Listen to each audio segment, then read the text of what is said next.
श्री शिव महापुराण विद्वेश्वर संहिता द्वाविशो अध्याय।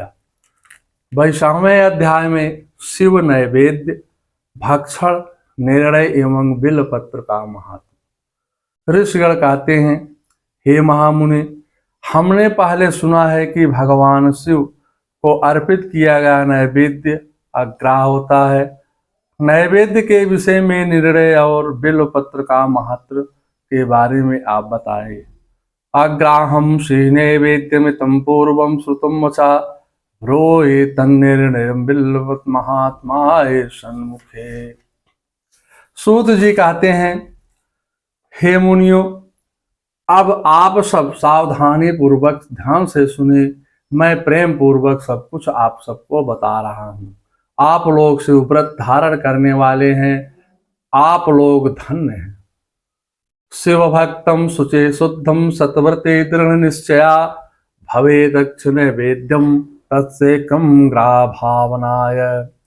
जो शिव का भक्त पवित्र शुद्ध सद्व्रती तथा दृढ़ निश्चयी है, उसे शिव नैवेद्य अवश्य ग्रहण करना चाहिए और अग्राह भावना का त्याग कर देना चाहिए। दृष्ट्वा शिव नैवेद्य यान्ति पापानि दूरिता भोक्ते तो शिव नैवेद्यम पुण्यानान्ति कोटिशा। शिव नैवेद्य को देखने मात्र से ही सभी पाप दूर हो जाते हैं और शिव का नैवेद्य भक्षण करने से तो करोड़ों पुण्य स्वतः आ जाते हैं। हजार यज्ञों की बात कौन कहता है? कौन कहे? अर्बुद्ध यज्ञ करने से भी वह पुण्य प्राप्त हो जाता है जो शिव नैवेद्य खाने से प्राप्त हो जाता है। शिव का नैवेद्य खाने से तो शिव सायुज्य की प्राप्ति भी हो जाती है। जिस घर में शिव का नैवेद्य लगाया जाता है, अन्यत्र से शिव को समर्पित नैवेद्य प्रसाद के रूप में आ जाता है, वह घर पवित्र हो जाता है। वह अन्य को भी पवित्र करने वाला होता है। आए हुए शिव नैवेद्य को प्रसन्नता पूर्वक सिर झुका करके ग्रहण करके भगवान शिव का स्मरण करते हुए उसे खा लेना चाहिए।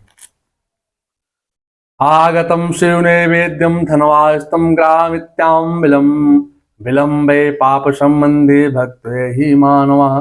आए हुए शिव नैवेद्य को दूसरे समय में ग्रहण करूंगा, ऐसी भावना करके जो मनुष्य से ग्रहण करने में विलंब करता है, दूसरे स्थान पर रख देता है, उसे पाप लगता है।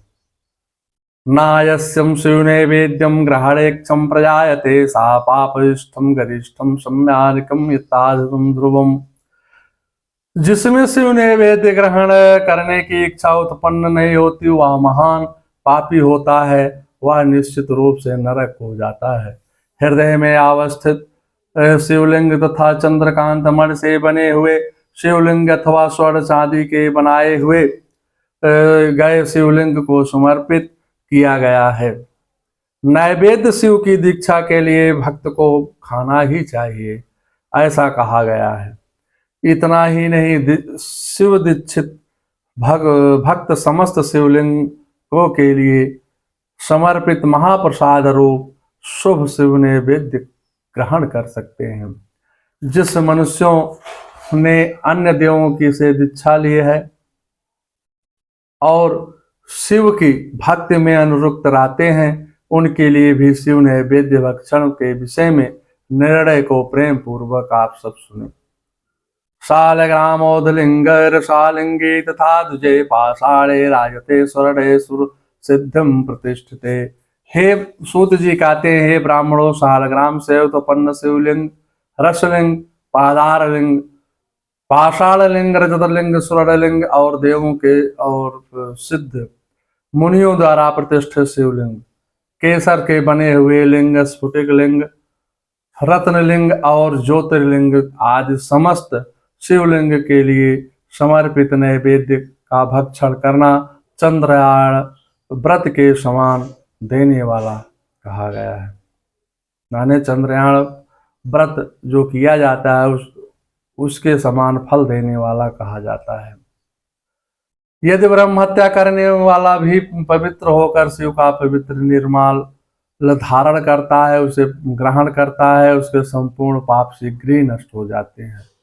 जहाँ चंड का अधिकार हो वहाँ शिवलिंग के लिए सब समर्पित नैवेद्य भक्षण मनुष्यों को नहीं करना चाहिए।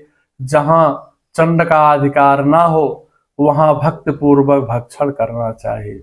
बाणलिंगे चालोहे सिद्धे लिंगे स्वामिभु प्रतिमासं सर्वास चंडोधिकृतो भवेत्। बाणलिंग, लौहलिंग, सिद्धलिंग, शंभुलिंग तथा अन्य समस्त प्रतिमाओं चंड का अधिकार नहीं होता है। अस्थानपित्तम विधेनम लिंग स्थापनोदुकम तौतित्रम पापम सर्वेशम विनश्यते। जो विधि पूर्वक शिवलिंग को स्नान कराकर उस उत्तम जल को 3 बार पीता है उसके समस्त पाप शीघ्र नष्ट हो जाते हैं। चंड के द्वारा अधिकृत होने के कारण अग्राह्य नैवेद्य पत्र पुष्प फल और जल यह सब सालग्राम शिला के स्पर्श से पवित्र हो जाता है। आगे सूत जी कहते हैं, हे मनुष्यों, शिवलिंग के ऊपर जो भी द्रव्य चढ़ाया जाता है वह अग्राह्य है और जो लिंग के स्पर्श से बाहर है उसे अत्यंत पवित्र मानना चाहिए। हे मुनि श्रेष्ठों, इस प्रकार मैंने शिव नैवेद्य का निर्णय आप सबको बता दिया। अब आप सावधानी पूर्वक बिल पत्र के महत्व का आदर पूर्वक ध्यान से सुने। मंगलम भगवान विष्णु मंगलम गरुड़ाध्वजा मंगलम पुंडरीकाक्षाय मंगलाय तनोहरे।